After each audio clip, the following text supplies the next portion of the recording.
Claude Gueux, de Victor Hugo, 1834. Il y a 7 ou 8 ans, un homme nommé Claude Gueux, pauvre ouvrier, vivait à Paris. Il avait avec lui une fille qui était sa maîtresse et un enfant de cette fille. Je dis les choses comme elles sont, laissant le lecteur ramasser les moralités à mesure que les faits les sèment sur leur chemin. L'ouvrier était capable, habile, intelligent, fort maltraité par l'éducation, fort bien traité par la nature, ne sachant pas lire et sachant penser. Un hiver, l'ouvrage manqua. Pas de feu ni de pain dans le galetas. L'homme, la fille et l'enfant eurent froid et faim. L'homme vola. Je ne sais ce qu'il vola. Je ne sais où il vola. Ce que je sais, c'est que de ce vol il résulta 3 jours de pain et de feu pour la femme et pour l'enfant, et 5 ans de prison pour l'homme. L'homme fut envoyé faire son temps à la maison centrale de Clairvaux. Clairvaux, abbaye dont on a fait une bastille, cellule dont on a fait un cabanon, hôtel dont on a fait un pilori. Quand nous parlons de progrès, c'est ainsi que certaines gens le comprennent et l'exécutent. Voilà la chose qu'ils mettent sous notre mot. Poursuivons. Arrivé là, on le mit dans un cachot pour la nuit et dans un atelier pour le jour. Ce n'est pas l'atelier que je blâme. Claude Gueux, honnête ouvrier naguère, voleur désormais, était une figure digne et grave. Il avait le front haut, déjà ridé quoique jeune encore, quelques cheveux gris perdus dans les touffes noires, l'œil doux et fort puissamment enfoncé sous une arcade sourcilière bien modelée, les narines ouvertes, le menton avancé, la lèvre dédaigneuse. C'était une belle tête. On va voir ce que la société en a fait. Il avait la parole rare, le geste peu fréquent, quelque chose d'impérieux dans toute sa personne et qui se faisait obéir, l'air pensif, sérieux plutôt que souffrant. Il avait pourtant bien souffert. Dans le dépôt où Claude Gueux était enfermé, il y avait un directeur des ateliers, espèce de fonctionnaire propre aux prisons, qui tient tout ensemble du guichetier et du marchand, qui fait en même temps une commande à l'ouvrier et une menace aux prisonniers, qui vous met l'outil aux mains et les fers aux pieds. Celui-là était lui-même une variété de l'espèce, un homme bref, tyrannique, obéissant à ses idées, toujours à courte bride sur son autorité.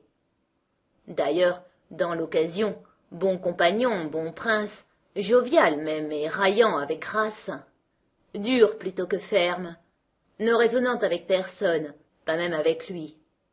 Bon père, bon mari sans doute, ce qui est devoir et non vertu. En un mot, pas méchant, mauvais. C'était un de ces hommes qui n'ont rien de vibrant ni d'élastique, qui sont composés de molécules inertes, qui ne résonnent au choc d'aucune idée, au contact d'aucun sentiment, qui ont des colères glacées, des haines mornes, des emportements sans émotion, qui prennent le feu sans s'échauffer, dont la capacité de calorique est nulle, et qu'on dirait souvent fait de bois. Ils flamment par un bout et sont froids par l'autre. La ligne principale, la ligne diagonale du caractère de cet homme, c'était la ténacité. Il était fier d'être tenace et se comparait à Napoléon. Ceci n'est qu'une illusion d'optique. Il y a nombre de gens qui en sont dupes et qui, à certaines distances, prennent la ténacité pour de la volonté et une chandelle pour une étoile. Quand cet homme donc avait une fois ajusté ce qu'il appelait sa volonté à une chose absurde, il allait tête haute et à travers toute broussaille jusqu'au bout de la chose absurde. L'entêtement sans intelligence, c'est la sottise soudée au bout de la bêtise et lui servant de rallonge. Cela va loin. En général, quand une catastrophe privée ou publique s'est écroulée sur nous, si nous examinons, d'après les décomptes qui en gisent à terre, de quelle façon elle s'est échafaudée, nous trouvons presque toujours qu'elle a été aveuglément construite par un homme médiocre et obstiné, qui avait foi en lui et qui s'admirait. Il y a par le monde beaucoup de ces petites fatalités têtues qui se croient des providences. Voilà donc ce que c'était que le directeur des ateliers de la prison centrale de Clairvaux. Voilà de quoi était fait le briquet avec lequel la société frappait chaque jour sur les prisonniers pour en tirer des étincelles. L'étincelle que de pareils briquets arrachent à de pareils cailloux allume souvent des incendies. Nous avons dit qu'une fois arrivé à Clairvaux, Claude Gueux fut numéroté dans un atelier et rivé à une besogne. Le directeur de l'atelier fit connaissance avec lui, le reconnut bon ouvrier et le traita bien. Il paraît même qu'un jour, étant de bonne humeur et voyant Claude Gueux fort triste, car cet homme pensait toujours à celle qu'il appelait sa femme, il lui conta, par manière de jovialité et de passe-temps, et aussi pour le consoler, que cette malheureuse s'était faite fille publique. Claude demanda froidement ce qu'était devenu l'enfant. On ne savait. Au bout de quelques mois, Claude s'acclimata à l'air de la prison et parut ne plus songer à rien. Une certaine sérénité sévère, propre à son caractère, avait repris le dessus. Au bout du même espace de temps à peu près, Claude avait acquis un ascendant singulier sur tous ses compagnons. Comme par une sorte de convention tacite, et sans que personne sût pourquoi, pas même lui, tous ces hommes le consultaient, l'écoutaient, l'admiraient et l'imitaient, ce qui est le dernier degré ascendant de l'admiration.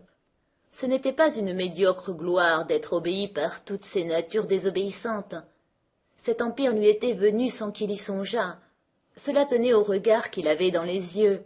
L'œil de l'homme est une fenêtre par laquelle on voit les pensées qui vont et viennent dans sa tête. Mettez un homme qui contient des idées parmi des hommes qui n'en contiennent pas.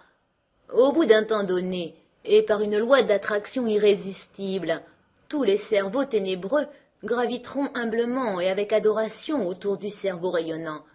Il y a des hommes qui sont fers et des hommes qui sont aimants. Claude était aimant. En moins de 3 mois, donc, Claude était devenu l'âme, la loi et l'ordre de l'atelier. Toutes ses aiguilles tournaient sur son cadran. Il devait douter lui-même par moments s'il était roi ou prisonnier. C'était une sorte de pape captif avec ses cardinaux. Et par une réaction toute nouvelle, dont l'effet s'accomplit sur toutes les échelles, aimé des prisonniers, il était détesté des geôliers. Cela est toujours ainsi. La popularité ne va jamais sans la défaveur. L'amour des esclaves est toujours doublé de la haine des maîtres. Claude Gueux était grand mangeur. C'était une particularité de son organisation. Il avait l'estomac fait de telle sorte que la nourriture de 2 hommes ordinaires suffisait à peine à sa journée. Monsieur de Cotadilla avait un de ces appétits-là et en riait, mais ce qui est une occasion de gaieté pour un duc, grand d'Espagne, qui a 500 000 moutons, est une charge pour un ouvrier et un malheur pour un prisonnier. Claude Gueux, libre dans son grenier, travaillait tout le jour, gagnait son pain de 4 livres et le mangeait. Claude Gueux, en prison, travaillait tout le jour, et recevait invariablement pour sa peine 1,5 livre de pain et 4 onces de viande. La ration est inexorable. Claude avait donc habituellement faim dans la prison de Clairvaux. Il avait faim et c'était tout. Il n'en parlait pas. C'était sa nature ainsi. Un jour, Claude venait de dévorer sa maigre pitance et s'était remis à son métier, croyant tromper la faim par le travail. Les autres prisonniers mangeaient joyeusement. Un jeune homme, pâle, blanc, faible, vint se placer près de lui. Il tenait à la main sa ration, à laquelle il n'avait pas encore touché, et un couteau. Il restait debout près de Claude, ayant l'air de vouloir parler et de ne pas oser. Cet homme et son pain et sa viande importunaient Claude. « Que veux-tu » dit-il enfin brusquement. « Que tu me rendes un service » dit timidement le jeune homme. « Quoi » reprit Claude. « Que tu m'aides à manger cela, j'en ai trop. » Une larme roula dans l'œil hautain de Claude. Il prit le couteau, partagea la ration du jeune homme en 2 parts égales, en prit une et se mit à manger. « Merci, dit le jeune homme. Si tu veux, nous partagerons comme cela tous les jours. »« Comment t'appelles-tu » dit Claude Gueux. « Albin. Pourquoi es-tu ici » reprit Claude. J'ai volé. Et moi aussi, dit Claude. Ils partagèrent en effet de la sorte tous les jours. Claude Gueux avait 36 ans et par moments il en paraissait 50 tant sa pensée habituelle était sévère.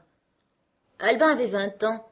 On lui en eût donné 17 tant il avait encore d'innocence dans le regard de ce voleur.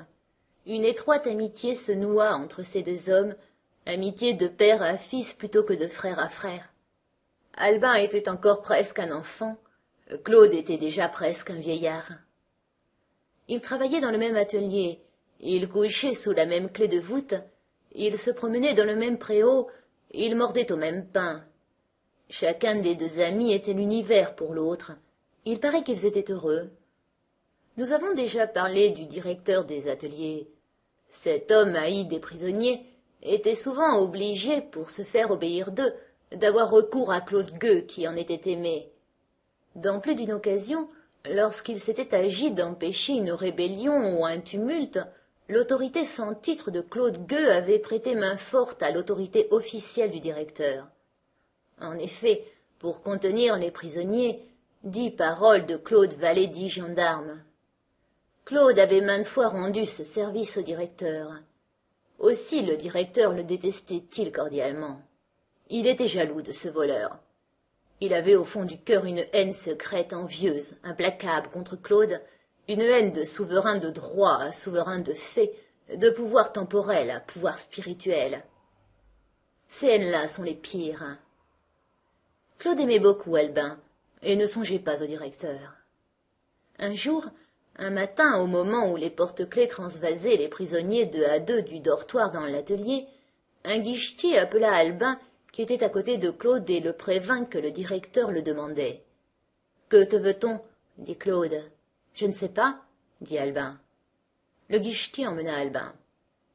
La matinée se passa, Albin ne revint pas à l'atelier. Quand arriva l'heure du repas, Claude pensa qu'il retrouverait Albin au préau. Albin n'était pas au préau. On rentra dans l'atelier. Albin ne reparut pas dans l'atelier. La journée s'écoula ainsi. Le soir, quand on ramena les prisonniers dans leur dortoir, Claude y chercha des yeux Albin et ne le vit pas. Il paraît qu'il souffrait beaucoup dans ce moment-là, car il adressa la parole à un guichetier, ce qu'il ne faisait jamais. « Est-ce qu'Albin est malade ?»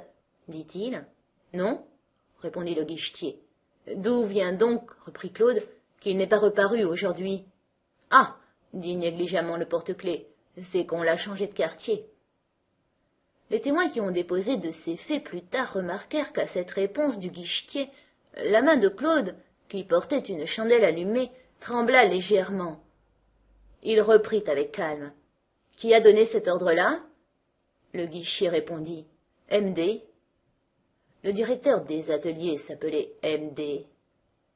La journée du lendemain se passa comme la journée précédente sans Albin.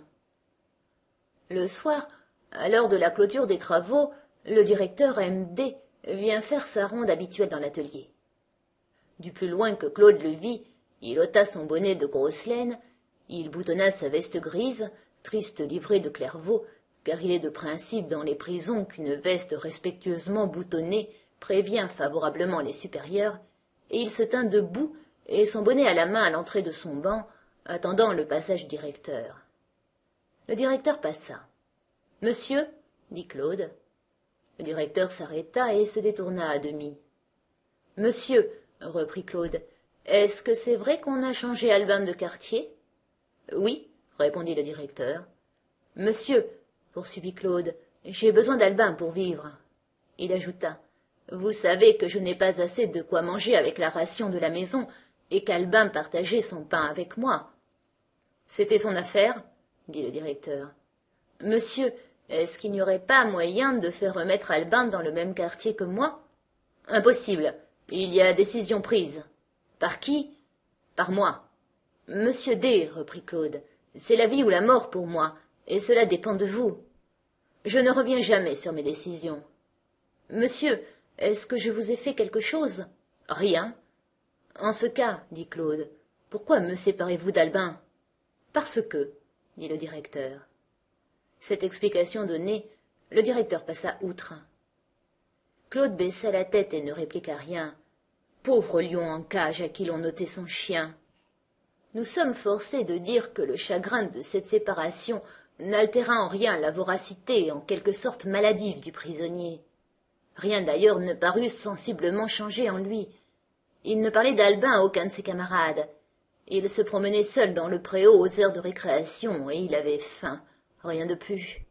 Cependant, ceux qui le connaissaient bien remarquaient quelque chose de sinistre et de sombre qui s'épaississait chaque jour de plus en plus sur son visage. Du reste, il était plus doux que jamais. Plusieurs voulurent partager leur ration avec lui. Il refusa en souriant. Tous les soirs, depuis l'explication que lui avait donnée le directeur, il faisait une espèce de chose folle qui étonnait de la part d'un homme aussi sérieux. Au moment où le directeur, ramené à heure fixe par sa tournée habituelle, passait devant le métier de Claude, Claude levait les yeux et le regardait fixement, puis il adressait d'un ton plein d'angoisse et de colère, qui tenait à la fois de la prière et de la menace, ces deux mots seulement. « Et Albin ?» Le directeur faisait semblant de ne pas entendre ou s'éloignait en haussant les épaules. Cet homme avait tort de hausser les épaules, car il était évident pour tous les spectateurs de ces scènes étranges que Claude Gueux était intérieurement déterminé à quelque chose. Toute la prison attendait avec anxiété quel serait le résultat de cette lutte entre une ténacité et une résolution. Il a été constaté qu'une fois entre autres, Claude dit au directeur « Écoutez, monsieur, rendez-moi mon camarade, vous ferez bien, je vous assure. Remarquez que je vous dis cela. » Une autre fois, un dimanche, comme il se tenait dans le préau, assis sur une pierre, les coudes sur les genoux, et son front dans ses mains, immobile depuis plusieurs heures dans la même attitude, le condamné Fayette s'approcha de lui et lui cria en riant « Que diable fais-tu donc là, Claude ?» Claude leva lentement sa tête sévère et dit « Je juge quelqu'un. » Un soir enfin, le 25 octobre 1831, au moment où le directeur faisait sa ronde, Claude brisa sous son pied avec bruit un verre de monde qu'il avait trouvé le matin dans un corridor. Le directeur demanda d'où venait ce bruit. « Ce n'est rien, dit Claude, c'est moi. Monsieur le directeur, rendez-moi mon camarade. »« Impossible, dit le maître. »« Il le faut pourtant, dit Claude d'une voix basse et ferme. Et regardant le directeur en face, il ajouta. « Réfléchissez, nous sommes aujourd'hui le 25 octobre. Je vous donne jusqu'au 4 novembre. » Un guichetier fit remarquer à M.D. que Claude le menaçait, que c'était un cas de cachot. « Non, point de cachot, dit le directeur avec un sourire dédaigneux. Il faut être bon avec ces gens-là. » Le lendemain, le condamné Pernot aborda Claude qui se promenait seul et pensif, laissant les autres prisonniers s'ébattre dans un petit carré de soleil à l'autre bout de la cour. « Eh bien, Claude, à quoi songes-tu? Tu parais triste. »« Je crains, dit Claude, qu'il n'arrive bientôt quelque malheur à ce bon M.D. » Il y a 9 jours pleins du 25 octobre au 4 novembre. Claude n'en laissa pas passer un sans avertir gravement le directeur de l'état de plus en plus douloureux où le mettait la disparition d'Albin. Le directeur fatigué lui infligea une fois 24 heures de cachot parce que la prière ressemblait trop à une sommation. Voilà tout ce que Claude obtint. Le 4 novembre arriva. Ce jour-là, Claude s'éveilla avec un visage serein qu'on ne lui avait pas encore vu depuis le jour où la décision de M.D. l'avait séparé de son ami. En se levant, il fouilla dans une espèce de caisse de bois blanc qui était au pied de son lit et qui contenait ses quelques guenilles. Il en tira une paire de ciseaux de couturière. C'était, avec un volume dépareillé de l'Émile, la seule chose qui lui restât de la femme qu'il avait aimée, de la mère de son enfant, de son heureux petit ménage d'autrefois. Deux meubles bien inutiles pour Claude. Les ciseaux ne pouvaient servir qu'à une femme, le livre qu'à un lettré. Claude ne savait ni coudre ni lire. Au moment où il traversait le vieux cloître déshonoré et blanchi à la chaux qui sert de promenoir l'hiver, il s'approcha du condamné Ferrari, qui regardait avec attention les énormes barreaux d'une croisée. Claude tenait à la main la petite paire de ciseaux. Il la montra à Ferrari en disant « Ce soir, je couperai ces barreaux-ci avec ces ciseaux-là. » Ferrari, incrédule, se mit à rire et Claude aussi. Ce matin-là, il travailla avec plus d'ardeur qu'à l'ordinaire. Jamais il n'avait fait si vite et si bien. Il parut attacher un certain prix à terminer dans la matinée un chapeau de paille que lui avait payé d'avance un honnête bourgeois de Troyes, M. Bressier. Un peu avant midi, il descendit sous un prétexte à l'atelier des menuisiers, situé au rez-de-chaussée au-dessous de l'étage où il travaillait. Claude était aimé là comme ailleurs, mais il entrait rarement. Aussi, « Tiens, voilà Claude !»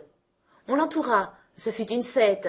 Claude jeta un coup d'œil rapide dans la salle, pas un des surveillants n'y était. « Qui est-ce qui a une hache à me prêter ?» dit-il. « Pourquoi faire ?» lui demanda-t-on.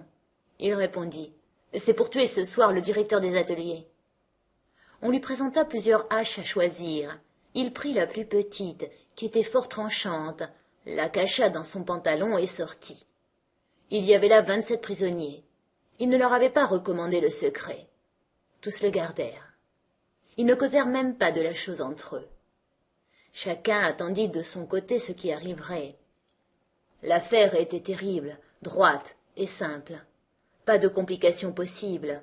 Claude ne pouvait être ni conseillé ni dénoncé. Une heure après, il aborda un jeune condamné de 16 ans qui bâillait dans le promenoir et lui conseilla d'apprendre à lire. En ce moment, le détenu Fayette accosta Claude et lui demanda ce que diable il cachait là dans son pantalon.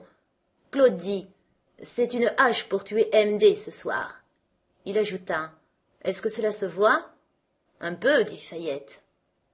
Le reste de la journée fut à l'ordinaire. À 7 heures du soir, on renferma les prisonniers, chaque section dans l'atelier qui lui était assigné, et les surveillants sortirent des salles de travail comme il paraît que c'est l'habitude, pour ne rentrer qu'après la ronde du directeur. Claude Gueux fut donc verrouillé comme les autres dans son atelier avec ses compagnons de métier. Alors il se passa dans cet atelier une scène extraordinaire, une scène qui n'était ni sans majesté ni sans terreur, la seule de son genre qu'aucune histoire puisse raconter. Il y avait là, ainsi que l'a constaté l'instruction judiciaire qui a eu lieu depuis, 82 voleurs, y compris Claude. Une fois que les surveillants les eurent laissés seuls, Claude se leva debout sur son banc et annonça à toute la chambrée qu'il avait quelque chose à dire. On fit silence. Alors Claude haussa la voix et dit « Vous savez tous qu'Albin était mon frère. Je n'ai pas assez de ce qu'on me donne ici pour manger. Même en n'achetant que du pain avec le peu que je gagne, cela ne suffirait pas. Albin partageait sa ration avec moi. Je l'ai aimé d'abord parce qu'il m'a nourri, ensuite parce qu'il m'a aimé. Le directeur M.D. nous a séparés. Cela ne lui faisait rien que nous fissions ensemble, mais c'est un méchant homme qui jouit de tourmenter. Je lui ai redemandé Albin, vous avez vu, il n'a pas voulu. Je lui ai donné jusqu'au 4 novembre pour me rendre Albin. Il m'a fait mettre au cachot pour avoir dit cela. Moi, pendant ce temps-là, je l'ai jugé, je l'ai condamné à mort. Nous sommes au 4 novembre. Il viendra dans 2 heures faire sa tournée. Je vous préviens que je vais le tuer. Avez-vous quelque chose à dire à cela ?» Tous gardèrent le silence. Claude reprit. Il parla, à ce qu'il paraît, avec une éloquence singulière, qui d'ailleurs lui était naturelle. Il déclara qu'il savait bien qu'il allait faire une action violente, mais qu'il ne croyait pas avoir tort. Il attesta la conscience des 81 voleurs qui l'écoutaient.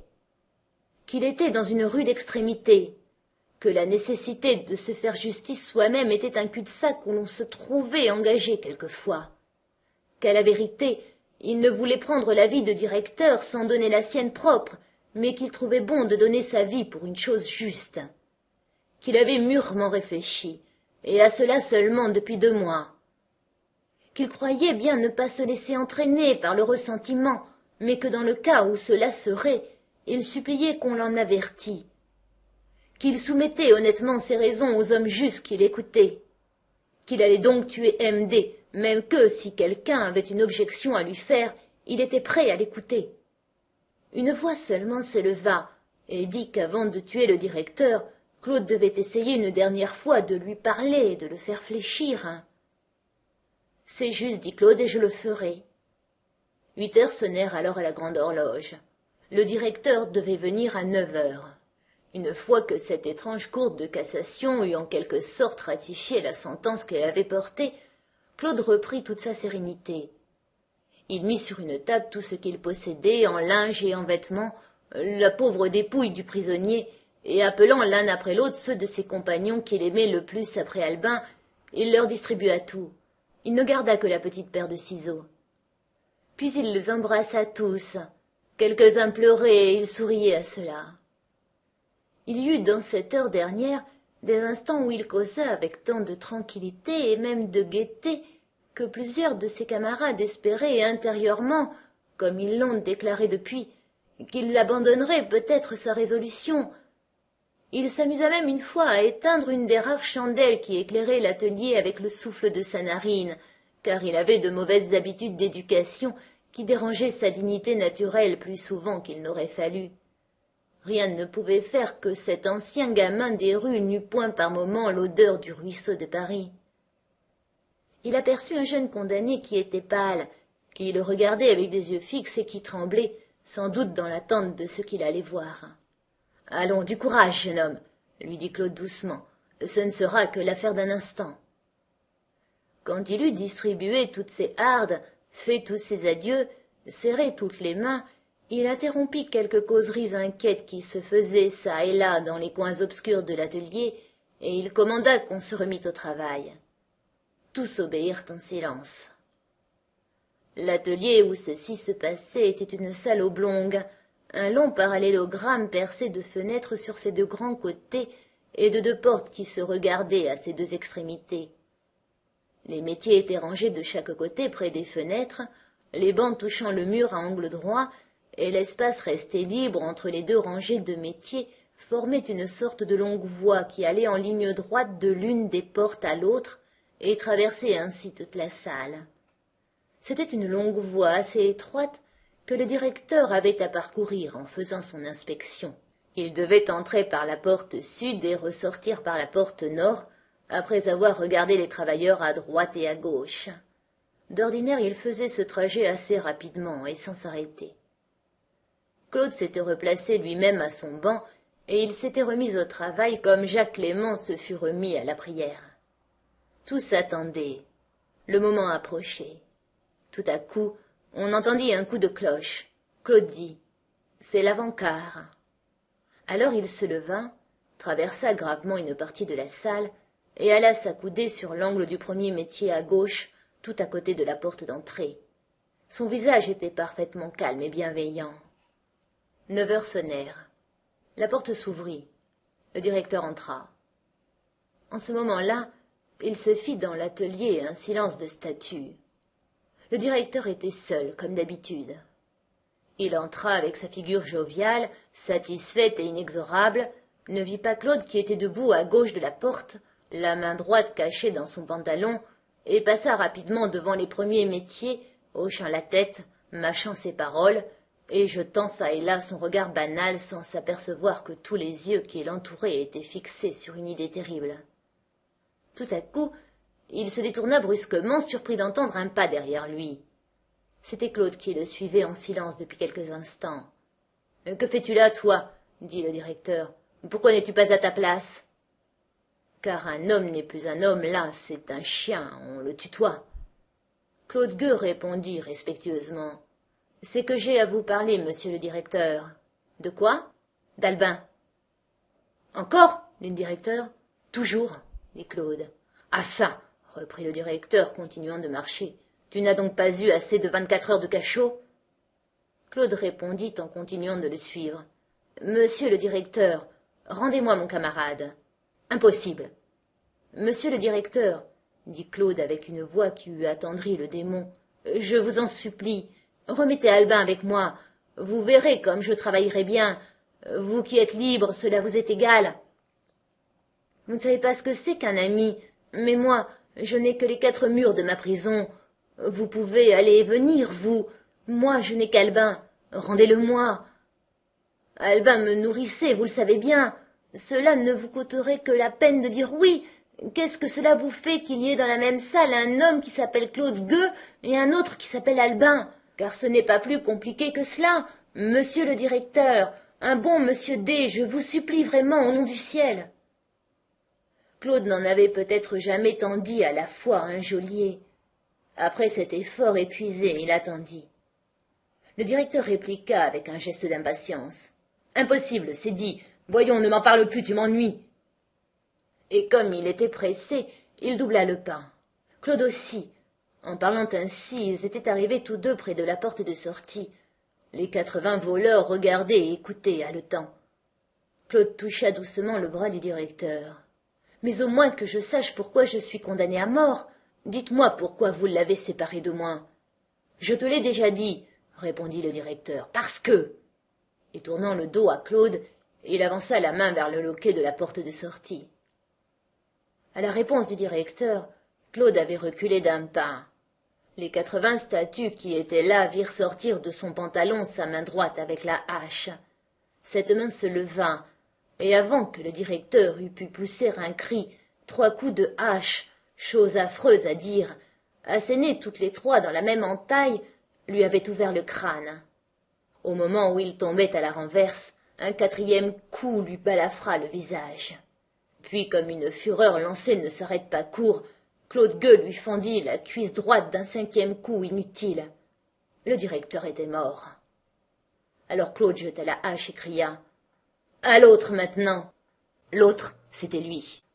On le vit tirer de sa veste les petits ciseaux de sa femme, et sans que personne songeât à l'en empêcher, il se les enfonça dans la poitrine. La laine était courte, la poitrine était profonde. Il y fouilla longtemps et à plus de 20 reprises en criant « Cœur de damné, je ne te retrouverai donc pas !» Et enfin, il tomba baigné dans son sang, évanoui sur le mort. Lequel des deux était la victime de l'autre? Quand Claude reprit connaissance, il était dans un lit couvert de linge et de bandages, entouré de soins. Il avait auprès de son chevet de bonnes sœurs de charité, et de plus un juge d'instruction qui instrumentait, qui lui demanda avec beaucoup d'intérêt « Comment vous trouvez-vous » Il avait perdu une grande quantité de sang, mais les ciseaux avec lesquels il avait eu la superstition touchante de se frapper avaient mal fait leur devoir. Aucun des coups qu'il s'était portés n'était dangereux. Il n'y avait de mortels pour lui que les blessures qu'il avait faites à AMD. Les interrogatoires commencèrent.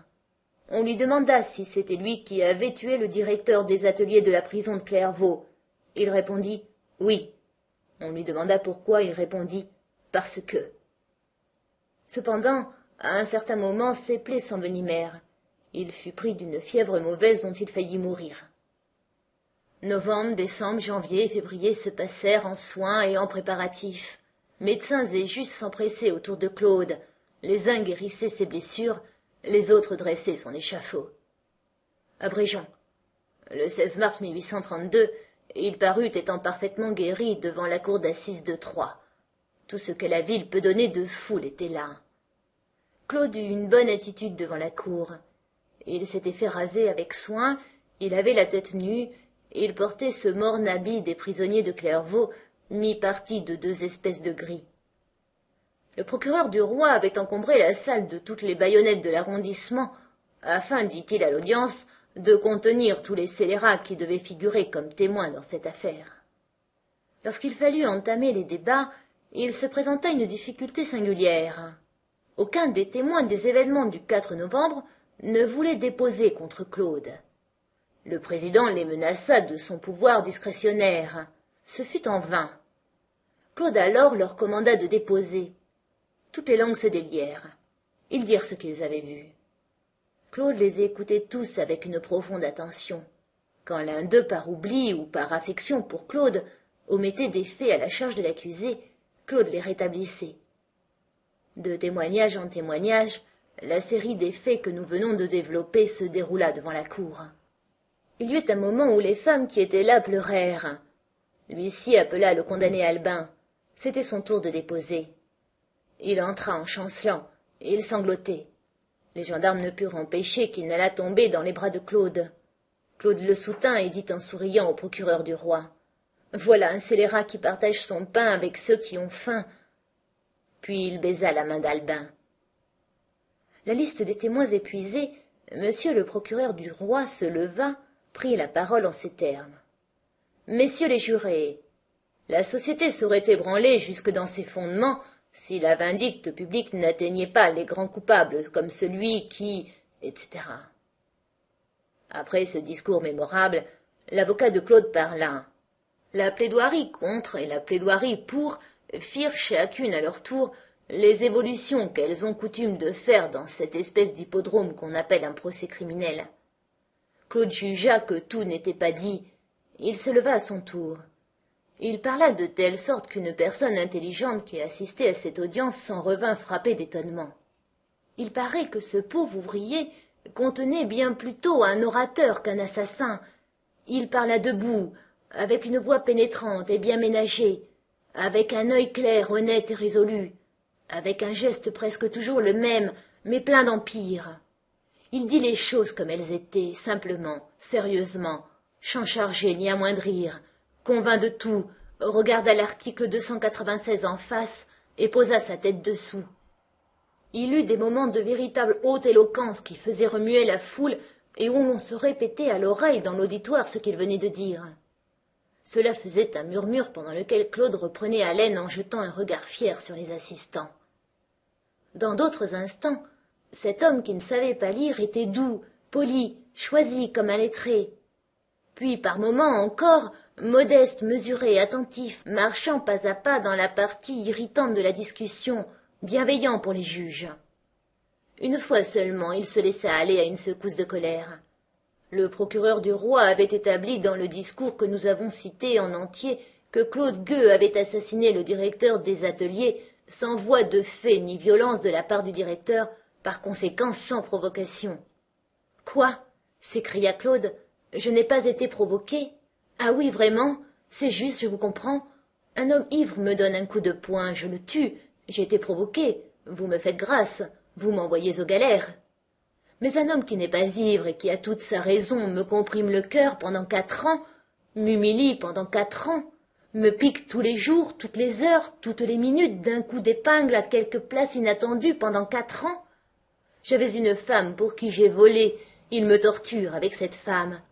J'avais un enfant pour qui j'ai volé, il me torture avec cet enfant. Je n'ai pas assez de pain, un ami m'en donne, il m'ôte mon ami et mon pain. Je redemande mon ami, il me met au cachot. Je lui dis vous, à lui, mouchard, il me dit tu. Je lui dis que je souffre, il me dit que je l'ennuie. Alors que voulez-vous que je fasse? Je le tue. C'est bien, je suis un monstre. J'ai tué cet homme, je n'ai pas été provoqué, vous me coupez la tête. Faites. Mouvement sublime, selon nous, qui faisait tout à coup surgir au-dessus du système de la provocation matérielle sur lequel s'appuyait l'échelle mal proportionnée des circonstances atténuantes, toute une théorie de la provocation morale oubliée par la loi. Les débats fermés, le président fit son résumé impartial et lumineux. Il en résulta ceci: une vilaine vie, un monstre en effet. Claude Gueux avait commencé par vivre en concubinage avec une fille publique, puis il avait volé, puis il avait tué. Tout cela était vrai. Au moment d'envoyer les jurés dans leur chambre, le président demanda à l'accusé s'il avait quelque chose à dire sur la position des questions. « Peu de choses, » dit Claude. « Voici pourtant, je suis un voleur et un assassin. J'ai volé et tué. Mais pourquoi ai-je volé? Pourquoi ai-je tué? Posez ces 2 questions à côté des autres, messieurs les jurés. » Après un quart d'heure de délibération, sur la déclaration des 12 champenois qu'on appelait messieurs les jurés, Claude Gueux fut condamné à mort.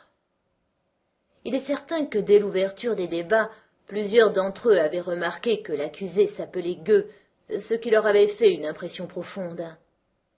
On lut son arrêt à Claude, qui se contenta de dire « C'est bien, mais pourquoi cet homme a-t-il volé? Pourquoi cet homme a-t-il tué? Voilà 2 questions auxquelles ils ne répondent pas. » Rentré dans la prison, il soupa gaiement et dit « 36 ans de fait ». Il ne voulut pas se pourvoir en cassation. Une des sœurs qui l'avait soigné vint l'en prier avec larmes. Il se pourvut avec complaisance pour elle. Il paraît qu'il résista jusqu'au dernier instant, car au moment où il signa son pourvoi sur le registre du greffier, le délai légal des 3 jours était expiré depuis quelques minutes. La pauvre fille reconnaissante lui donna 5 francs. Il prit l'argent et la remercia. Pendant que son pourvoi pendait, des offres d'évasion lui furent faites par les prisonniers de Troyes, qui s'y dévouaient tous. Il refusa. Les détenus jetèrent successivement dans son cachot par le soupirail un clou, un morceau de fil de fer et une anse de seau.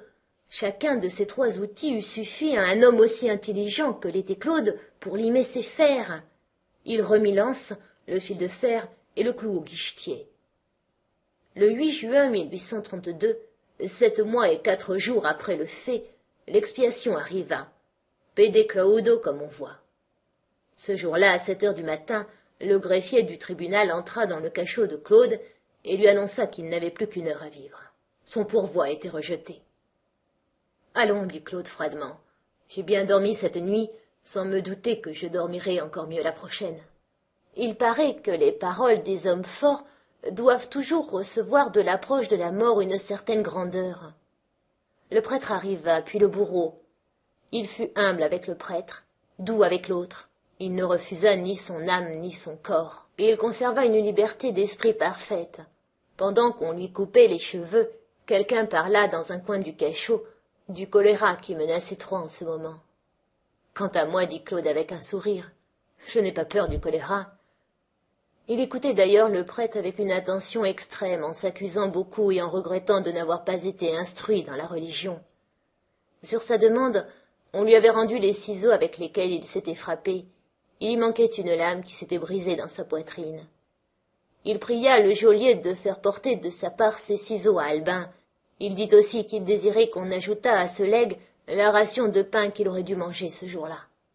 Il pria ceux qui lui lièrent les mains de mettre dans sa main droite la pièce de 5 francs que lui avait donnée la sœur, la seule chose qui lui restât désormais. À 8 heures moins un quart, il sortit de la prison avec tout le lugubre cortège ordinaire des condamnés.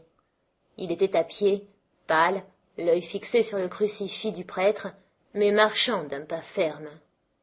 On avait choisi ce jour-là pour l'exécution parce que c'était jour de marché, afin qu'il y eût le plus de regards possible sur son passage. Car il paraît qu'il y a encore en France des bourgades à demi sauvages où, quand la société tue un homme, elle s'en vante. Il monta sur l'échafaud gravement, l'œil toujours fixé sur le gibet du Christ. Il voulut embrasser le prêtre puis le bourreau, remerciant l'un, pardonnant à l'autre. Le bourreau le repoussa doucement, dit une relation. Au moment où l'aide le liait sur la hideuse mécanique, il fit signe au prêtre de prendre la pièce de 5 francs qu'il avait dans sa main droite et leur dit « Pour les pauvres ». Comme 8 heures sonnaient en ce moment, le bruit du beffroi de l'horloge couvrit sa voix, et le confesseur lui répondit qu'il n'entendait pas. Claude attendit l'intervalle de 2 coups et répéta avec douceur « Pour les pauvres ». Le 8e coup n'était pas encore sonné que cette noble et intelligente tête était tombée. Admirable effet des exécutions publiques, ce jour-là même la machine était encore debout au milieu d'eux et pas lavée. Les gens du marché s'ameutèrent pour une question de tarif et faillirent massacrer un employé de l'octroi. Le doux peuple que vous font ces lois-là. Nous avons cru devoir raconter en détail l'histoire de Claude Gueux, parce que, selon nous, tous les paragraphes de cette histoire pourraient servir de tête de chapitre au livre où serait résolu le grand problème du peuple au XIXe siècle. Dans cette vie importante, il y a 2 phrases principales. Avant la chute, après la chute. Et sous ces 2 phrases, 2 questions. Question de l'éducation, question de la pénalité. Et entre ces 2 questions, la société tout entière. Cet homme, certes, était bien né, bien organisé, bien doué. Que lui a-t-il donc manqué? Réfléchissez. C'est là le grand problème de proportion dont la solution encore à trouver donnera l'équilibre universel. Que la société fasse toujours pour l'individu autant que la nature. Voyez Claude Gueux. Cerveau bien fait, cœur bien fait, sans nul doute, mais le sort le met dans une société si mal faite qu'il finit par voler. La société le met dans une prison si mal faite qu'il finit par tuer. Qui est réellement coupable? Est-ce lui? Est-ce nous? Question sévère, question poignante qui sollicite à cette heure toutes les intelligences qui nous tirent tous tant que nous sommes par le pan de notre habit, et qui nous barreront un jour si complètement le chemin qu'il faudra bien les regarder en face et savoir ce qu'elles nous veulent. Celui qui écrit ces lignes essaierait de dire bientôt peut-être de quelle façon il les comprend. Quand on est en présence de pareils faits, quand on songe à la manière dont ces questions nous pressent, On se demande à quoi pensent ceux qui gouvernent, s'ils ne pensent pas à cela. Les chambres, tous les ans, sont gravement occupées. Il est sans doute très important de désenfler les sinécures et d'écheniller le budget. Il est très important de faire des lois pour que j'aille, déguisé en soldat, monter patriotiquement la garde à la porte de monsieur le comte de Lebeau, que je ne connais pas et que je ne veux pas connaître, ou pour me contraindre à parader au carré Marigny sous le bon plaisir de mon épicier, dont on a fait mon officier. Il est important, député ou ministre, de fatiguer et de tirailler toutes les choses et toutes les idées de ce pays dans des discussions pleines d'avortements. Il est essentiel, par exemple, de mettre sur la sellette et d'interroger et de questionner à grands cris et sans savoir ce qu'on dit l'art du XIXe siècle, ce grand et sévère accusé qui ne daigne pas répondre et qui fait bien. Il est expédient de passer son temps, gouvernants et législateurs, en conférences classiques qui font hausser les épaules aux maîtres d'école de la banlieue. Il est utile de déclarer que c'est le drame moderne qui a inventé l'inceste, l'adultère, le parricide, l'infanticide et l'empoisonnement, et de prouver par là qu'on ne connaît ni Phèdre, ni Jocaste, ni Oedipe, ni Médée, ni Rodogune. Il est indispensable que les orateurs politiques de ce pays ferraillent 3 grands jours durant à propos du budget pour Corneille et Racine contre on ne sait qui, et profitent de cette occasion littéraire pour s'enfoncer les uns les autres à qui mieux dans la gorge de grandes fautes de français jusqu'à la garde. Tout cela est important.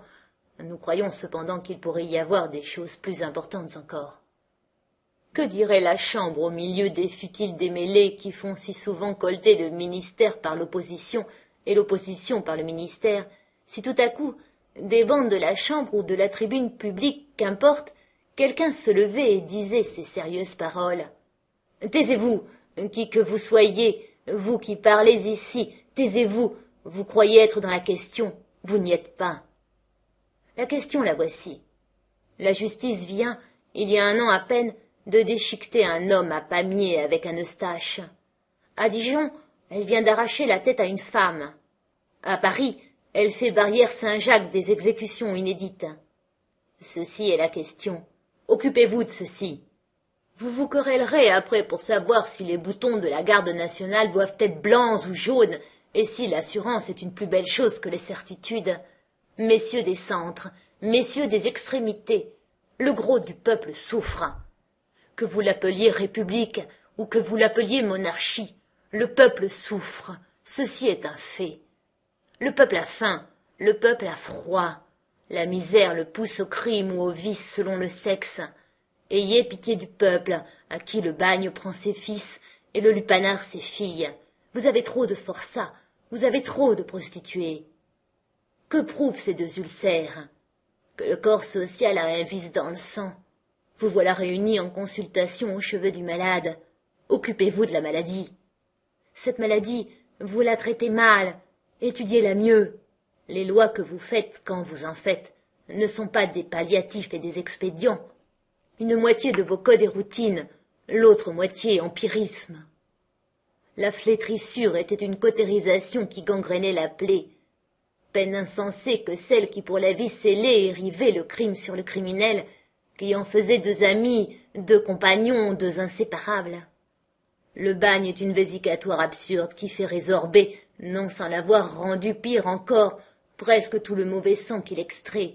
La peine de mort est une amputation barbare. Or, flétrissure, bagne, peine de mort, 3 choses qui se tiennent. Vous avez supprimé la flétrissure. Si vous êtes logique, supprimez le reste. Le fer rouge, le boulet, le couperet, c'étaient les 3 parties d'un syllogisme. Vous avez ôté le fer rouge. Le boulet et le couperet n'ont plus de sens. Farinas était atroce, mais il n'était pas absurde. Démontez-moi cette vieille échelle boiteuse des crimes et des peines, et refaites-la.